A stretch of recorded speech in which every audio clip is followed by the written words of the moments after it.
Hello, everyone, and thank you for tuning in to Poets and Quants' online MBA Student Perspective panel. Today, we're joined by current students and alumni from Illinois Gies, IU Kelley, and Mitchell E. Daniels, Purdue. I'm your host, Christy Blyzeffer of Poets and Quants. Please feel free to use the Q&A function to submit any questions you have for our panelists, and I'll do my best to get to those at the end of the session. Let's begin by getting to know our panelists a little bit, and thank you all for taking the time to be here today. If you'd each take a minute to introduce yourself, give us your current title and company, your MBA program, and a fun fact about yourself. And Jeff, we'll start with you. Yeah, sounds great. My name is Jeff Wayman. I currently lead digital innovation and organic growth as part of the Office of CTO at Sonatype. And Sonatype is sort of a pioneer of software supply chain management, which that area focuses on software and cybersecurity. I've been there about 11 years.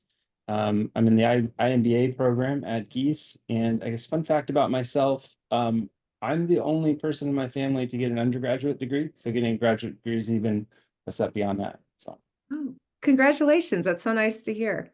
yeah. Kate, how about you? Hi, this is Kate Davis. I'm up in Minneapolis as an associate category manager in global sourcing strategy for General Mills. And I've been with General Mills for about 4.5 years and graduated from the IU Kelley program over the summer. And so my fun fact is that my last day with my current company is next Friday, and I'll be moving on to something else. Oh, do you want to share what you're moving on to or not yet? I'm sure we'll get there at some point in the interview, but I'll be moving to the strategy consulting world. Oh, congratulations on your new role and your graduation. Joey. Yeah, hey guys, Joey Brown here. My professional experience is pretty short-lived here because I'm a new undergraduate. I graduated in December of 2022. I had a few internship experiences. I worked at the Cleveland Clinic as a marketing account services intern, Amazon in Seattle for Prime Day 2022, and two rounds of internships with Marathon Petroleum in Findlay, Ohio. Currently, I'm serving as a data analyst in the energy sector for Marathon, and I am a student ambassador for Purdue University. And a fun fact about me is I've recently engaged. I got engaged in Japan, Osaka, Japan. So if anyone's been there, that's a fun fact about me. Well, that is a great fact. That's a big congratulations to you. Thank So you. thank you Yeah, it was all a for, busy summer. yeah, absolutely. Thank you all for taking the time. So Kate, we'll just go right to you. And if you want to explain to us a little bit more about your decision to pursue an online MBA, kind of talk us through that thought process and whether you considered any other programs, like a full-time program, and then the key factors that led you to Kelley. Sure. So I have a master's degree in food science, also from Purdue originally, and wanted to make a career shift towards the business world. And I was looking at doing that with support from my organization and looking at doing it at night. So I knew that I needed a program that was going to be flexible for that. When I was looking, I looked really strongly at the rankings associated with programs, but ultimately applied to Carlson at the University of Minnesota just for proximity and also to Kelley. They are the same base price, or they were at the time. And ultimately, I knew I would never be on time in the winter if I had to go in class, if I had to be in person. But Kelley offers so many additional aspects to the program that really made it stand out. I got a scholarship, and I really appreciated the interactions I had with staff through the application process. They made it very personal. So it was an easy choice. Very good. Thank you so much. Joey, how about you? Yeah, for me, I feel like a lot of people I talk to in the industry right now that are coming out of their undergraduates, they're starting to consider MBAs, and I feel like it's becoming more relevant now, where most employers are pushing for their employees to actually get an MBA. So I feel like to be competitive, you almost need to pursue an MBA, if not have some sort of extra learnings under your belt. So I really started considering MBA programs when I was interning at Amazon over the summer in 2021. when I was in Seattle, I realized how heavy in analytics they were. And my program in my undergraduate at the University of Toledo was for marketing and management. So I was kind of outside of the realm of analytics, but my role was heavy in it.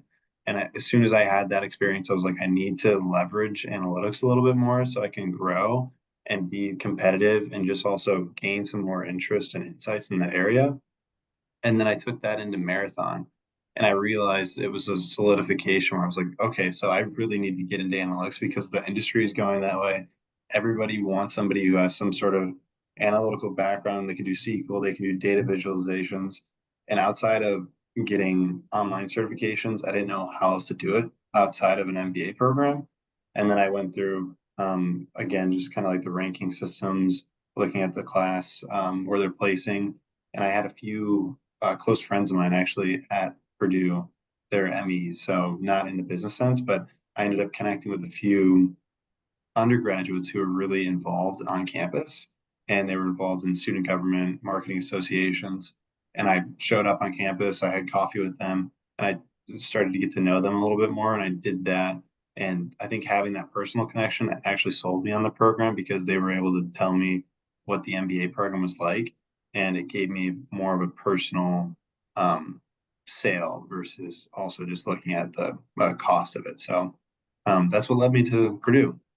Yeah, there's no better ambassadors than the students themselves, you know. Right. Jeff. Yeah, sure. I think my journey is a little bit different. Like my undergrad was in 2004, and so it's been a long time since I've been back in school. I mostly worked for startups outside of a few stints at large organizations like GE. The last probably 15 years of my work experience has been with early stage startups and then seeing them through to sort of the mid stage and maybe even to acquisition.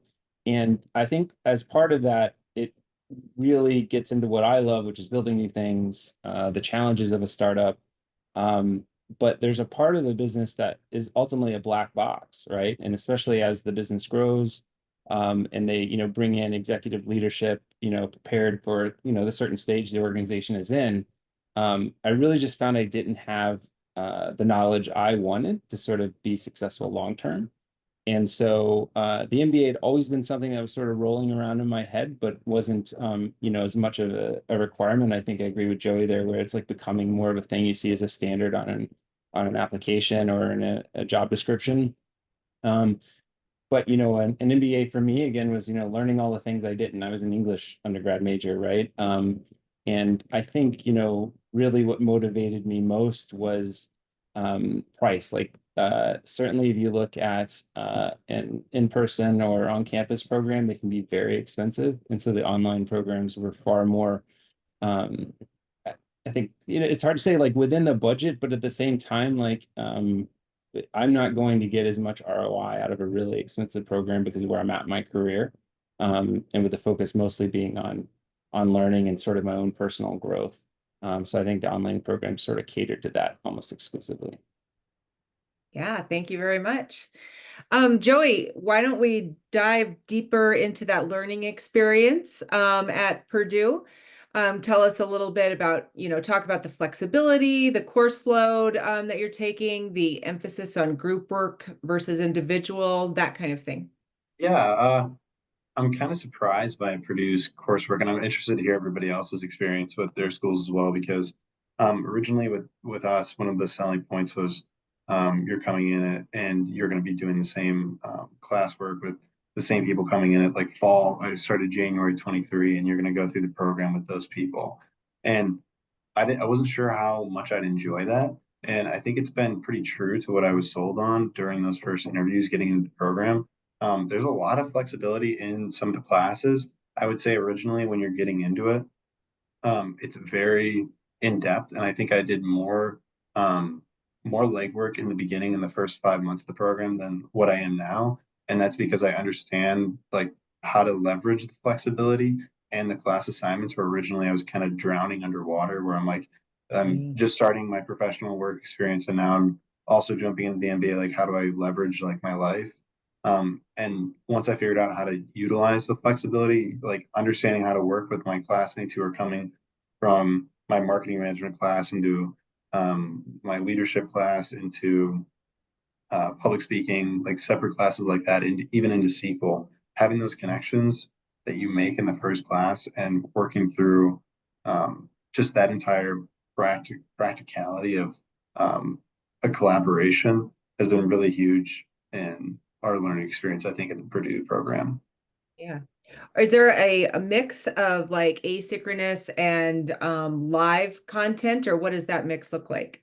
Yeah, there's quite a bit of mixing in some of the classes. For me personally, I'm typically watching the re-recordings, but there are options for a lot of our classes. Even right now, I'm doing my final two before I graduate this December. They have the live recordings Tuesday, Thursdays, but that just doesn't fit in my schedule, so I'm hopping on typically Wednesday mornings before I go to work, and I'm watching the recording. So that's something. Yeah, thank you for asking that. Purdue's been doing a great job just for me because it's hard.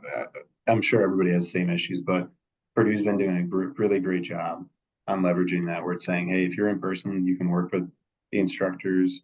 But if you also can't make it, then please watch the re-recordings, and we'll make time for you if you have questions.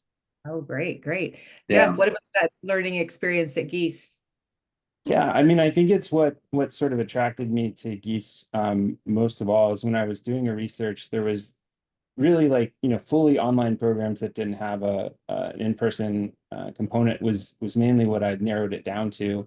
And of the two options, sort of I was looking at most, the program at Geese didn't have cohorts, and you could change by term, so two terms a semester. And for me, while I absolutely wanted the experience of sort of building a network and going through a cohort and doing that over time, I have kids, I have a job again, I'm a leadership level within my organization. And so things can change on an 8-week or sooner basis.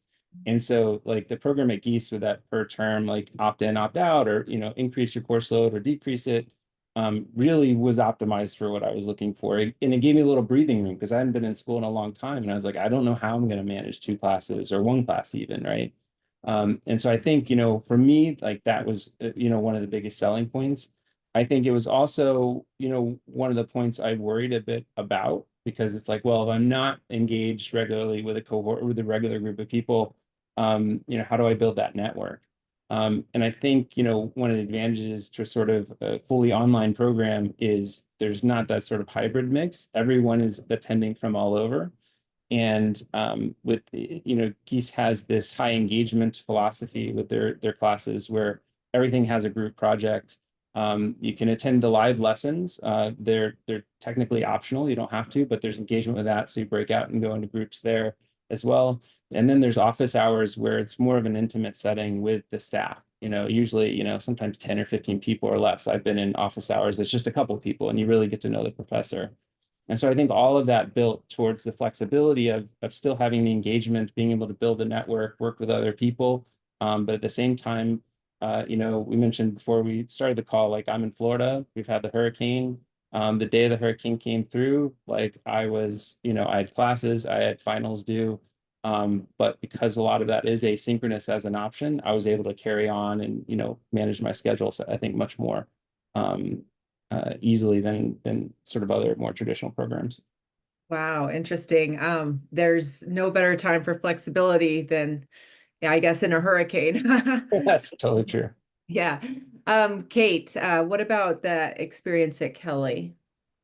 I feel like the Kelley program, especially because they have been doing this for so long, imagine an online program in the 90s, because I can't imagine what that looked like, um, is really built for efficiency because they know what everybody is going through as adults, maybe with kids, with jobs. Um, and so it is maybe similar to maybe what Jeff was saying about kind of front loading with asynchronous content. But lecture is really optimized for it being like a rich engagement experience with high discussion. So that's really how you get to know your peers. Um, I think that because everyone is largely online, for most of the experiences with the classes, it does put everybody on a level playing field. And with the transition to hybrid work, like it really isn't very different than the social interactions you may have with your coworkers during the day. But we're you're kind of in cohorts. You start that way, and then you have the flexibility to change the pace at which you go through the degree. I did mine in like 1 quarter less than the projected time frame. But I have friends that are doing it over a longer period of time to offer themselves more flexibility. We're also on quarters, so there is an opportunity to maintain all year round. But if you need a break, there you can also take a quarter off or take Yeah. a softer quarter, which is great for everybody's needs. I found that my classes themselves offered flexibility in whether you, and the professor would be very upfront about the demands of the course, regarding whether you needed to be there every night or not. And they were very upfront about needs like that. I had one class for the entire degree that required discussion posts, which is the right amount of classes Yes. that require discussion posts. So I felt like it was very transparent from the beginning about what their asks would be. So you had a lot of options for making it fit for your needs coming up. Oh, great. Well, that's great perspective from all of you. Thank you. Jeff, we'll go back to you now.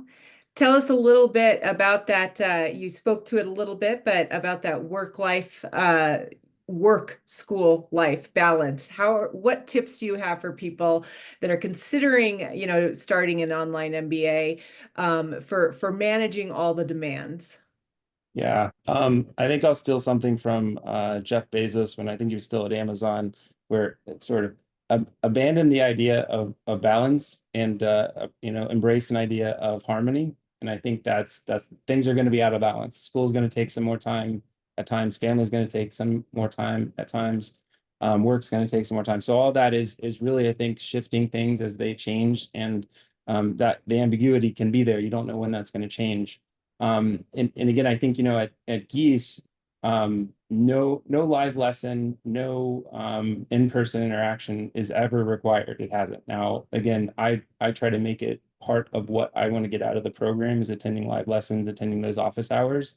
But you can do that program entirely from the recorded lessons, from the asynchronous communication options they have. And so I think it's sort of you're much more in control. You can sort of drive that harmony much more easily. But again, I've taken advantage of it, not just in the hurricane, but sometimes, if I know I have a big project coming at work, I've gone down to one class for a term, with 2 terms for the semester. And so I think that's just really been helpful overall. And again, I think you have to taper your expectations of, the sort of ideal full-time completion of Gies is around 2 years. Some people can do it a little less, I think. But I've certainly expanded that. So say, my goal is to finish, and that's more than anything for my particular needs. Absolutely. Thanks very much. Kate, what about your work-life balance tips? I think Jeff has a good point on maybe change your expectations of what things will look like. I think maybe I would go so far to say too is like when you're planning on spending maybe another 20 hours a week, consider it like another part-time job that you're trying to fit into your life. Working with your management at work is really important to have their buy-in that you're committing this time and you might need something from them. So I would encourage you to ask them like, hey, we're doing this. This is an investment. Could you help me get some some extra PTO to support any trips I may be going on in person for this program? Or is it okay if I work weird hours sometimes because that just makes more sense for my life? So having those conversations early and setting expectations is helpful. And maybe I would apply that to your personal life as well. Like maybe lower your expectations for how much cooking you're planning on doing. Yeah. I certainly did. But overall, I think once you find a rhythm that really works for you, I don't think it's a huge deal. That's great advice, Kate. And Joey, I think that maybe your personal life also just got busier. So how are you balancing it all?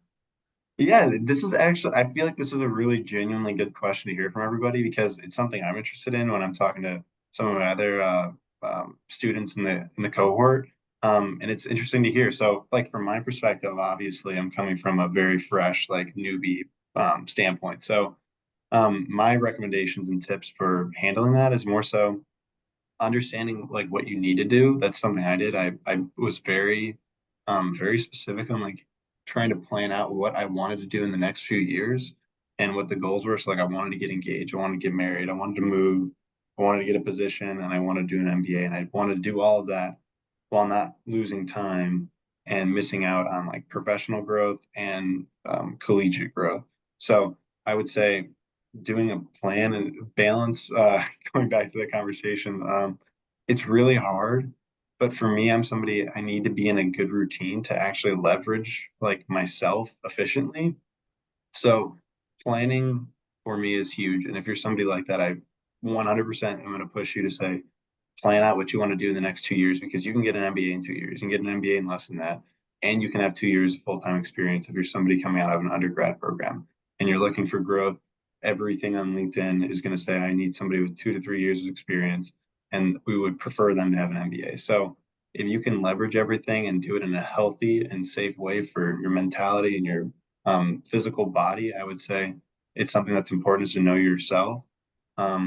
And that has just been huge because I know how much time I have during the week. Like tonight, I have an hour and a half. I know I have an hour and a half to hit the weights and do cardio, and then it's into homework and cooking. That's my entire night, is going home from work. I have an hour drive home, doing an hour and a half of my free time, and then it's homework for the rest of the night. So just understanding your schedule and working with it. So everyone's in a different boat, but planning and structuring is it's really important for me.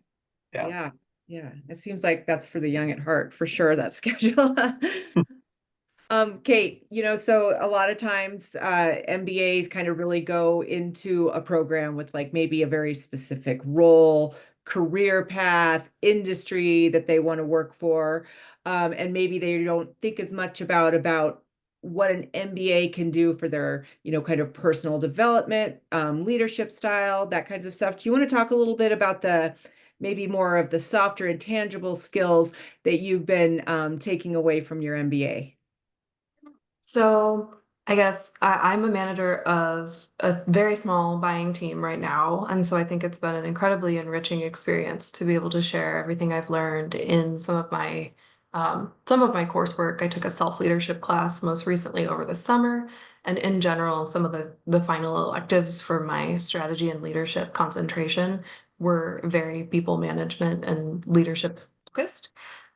So being able to share that content back for my team, I know they were happy to receive it. And I think it really helped just create that foundation that your workplace is probably not giving you for onboarding as to how to manage people. So that was just very rewarding in general. And I think like that's something that I've thought about quite a bit as I've been able to have this opportunity to get an MBA, and as an adult, is just all these extra friends that I now have all around the country and around the world. And the trips I was able to go on with my program were just very enriching generally, and things that I will take with me going forward. So cannot speak enough to the side benefit, the personal benefit of being able to do learning as an adult. I don't need any more degrees, but if we could do something like this every 5 to 10 years, that'd be awesome. Absolutely. Maybe you should, that could be your next startup. That would be, I think adults would sign up for that. Joey, what about you? Yeah, I mean, I'm gonna echo that sentiment. I mean, intangibly, we're like everything is about the people, and that's what drives like the business in general and fuel for what I want to do. So I completely agree. It's the sentiment of it's the people that I show up because I enjoy the people I work with, and it's honestly the same way with my program. So I've just really enjoyed the people I've gotten to know, and it's helped my leadership skills because I'm working with people on this call. Again, we're in different stages in life, different places in business, but we all have like a communal experience because we're working through the same program and we're getting to know each other. But then I'm getting to take like little bits of pieces from a manager or an executive or an entry level employee, and we all get to have this conglomerate perspective. So intangibly, I mean, it's honestly been amazing for a personal perspective on getting to know people and having those connections that I'm going to hold outside of my graduation next month. And then tangibly, I mean, again, coming from my perspective, it's more so working with the data because I'm doing actual work now that's heavy in SQL, it's heavy in workflows and pipelines, and having a focus on analytics, STEM in general has been nice to grow that in my MBA program. Yeah, absolutely. Jeff, what about those, intangible and tangible elements that you're getting? Yeah, sure. I mean, I think, any program, sort of the broad core, is going to offer, a lot of knowledge and exposure to stuff you may not know. Like, I don't think I've attended a class where, we haven't had a mix of some people that are very skilled in something, or maybe the first time they're, getting introduced to it. I just finished up financial accounting. I'd taken that actually in my undergrad, by chance, but there were plenty of people that had never had a finance class, of any sort. And so I think, getting exposure to that is just something you take to the business, because then you're just thinking about problems in a new and different way, and I think a more holistic way. At least for the program, at Gies, the IMBA, you're able to select, a number of specializations and even an elective path if you just want to get exposure to even a broader set of, business education. For myself, one of the options I chose was the digital marketing management, path. I have a marketing background, I have those skills, but it was a way to sort of dig into that at like a graduate level, and then take, a physical certificate that now shows that, like, hey, I've completed this at a graduate level. So I think all that is really tangible for your career. I think the things that are much harder to measure is really that network aspect and the people that you meet. And in programs like this, I think especially the online programs, there's the background is so diverse. People are bringing so much to the program that's atypical from a standard program. That as I think, Kate mentioned, you meet people from all over the world, right? So culturally, you're getting exposed to how people learn, how business is different, how people communicate differently. You meet people all over the US. I've amassed this map of people. I'm like, I'm going to go on a road trip at some point. I'm just going to visit all the people I've met in the program, because I've never met them in real life. And so I think it's hard to put a value to that. I think it's certainly well beyond, what I'm paying. And I think I'm going to miss it. So I'm going to have to figure out, maybe I'll be part of that startup where you do this every so many years, or at least continue it, because I think it's great. Absolutely. Joey, I hear you said graduation's coming up. Tell us what the hallmark of your experience has been. What would you say had the biggest impact, most memorable out of the whole program? Um, so this is coming to me right now, but I would say my most memorable piece of information or performance in this program, I'm assuming everybody has it, and I actually want to hear, but we killed it in the CAPSIM simulation. We've done it in undergraduate, for 3 or 4 different classes, and it always went poorly. And for anyone who doesn't know, CAPSIM is essentially just a simulation that where you're running a business and you're doing everything. You're doing market research, production, selling, marketing, financials, HR, and just personally for me, we've always kind of done bad in the undergraduate program, and I finally figured out like a good way to run the simulation, creating Excel sheets on how to forecast. Um, and that's something I didn't have because of the program. I understood forecasting and production, and we absolutely killed it in the simulation. So I know that's something very small, but that's something I'm going to hold pretty highly because I know a lot of people that have done pretty poorly in the fun side of the MBA programs, and I'm going to hold that against my friends that I made during the program. So that's something I'm always going to hold.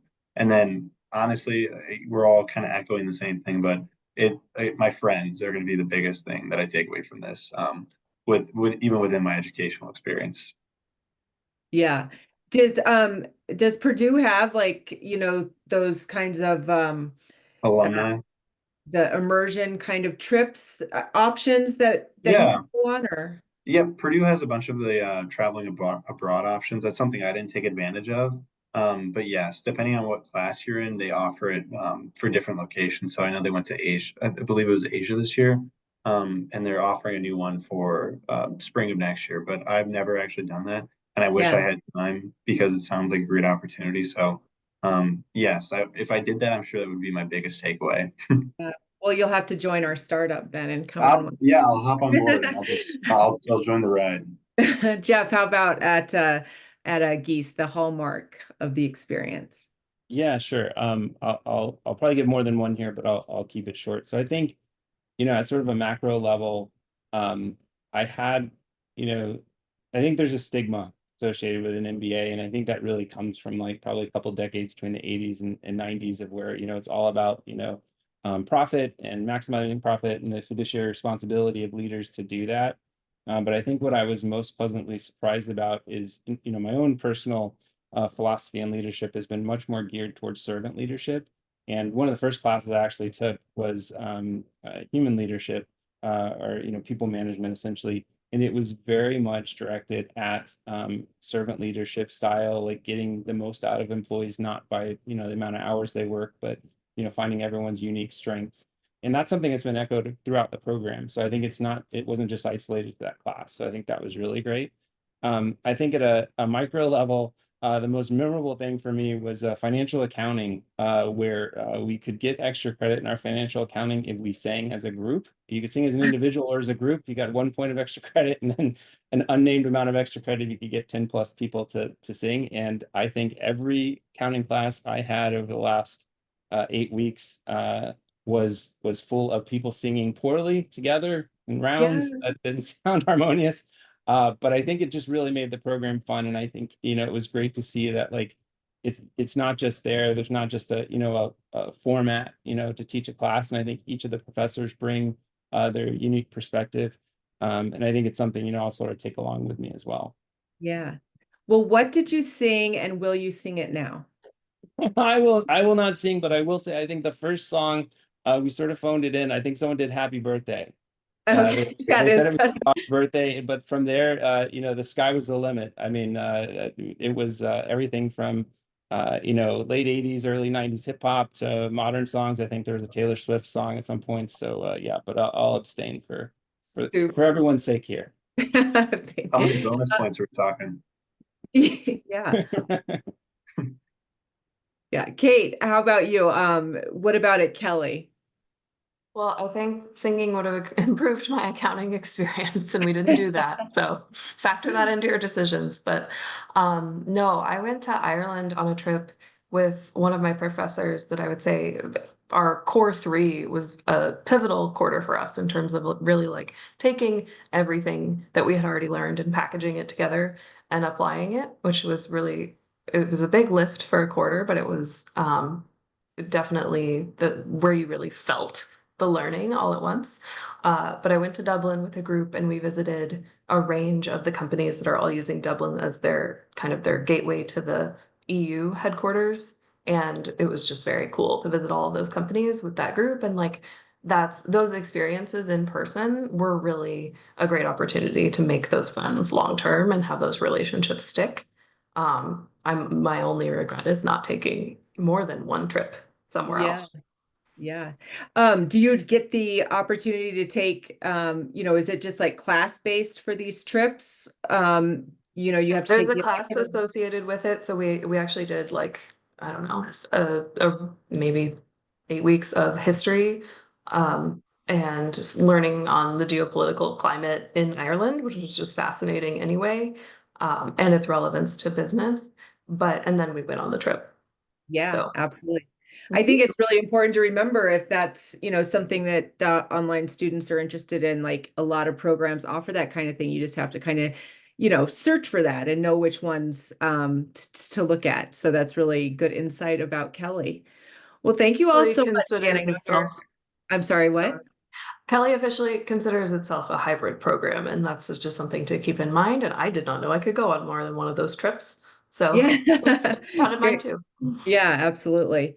Well, thank you each for the time that you took today. I know you're all busy, but it's very valuable when people are really starting this journey and doing their research to hear from actual students at these schools. So thank you very much for that. And of course, thanks to all the viewers. You'll find a lot of these discussions that we did earlier today and yesterday. They're on our YouTube page, and we have dozens more from past panels and other schools. Also, check out poetsandquants.com, where you can read the in-depth profiles of dozens and dozens of online MBA programs, features on some of their immersions and other aspects of their programs, and a lot more student perspective. Again, I'm Christy Blyzeffer, and until next time, thank you for listening.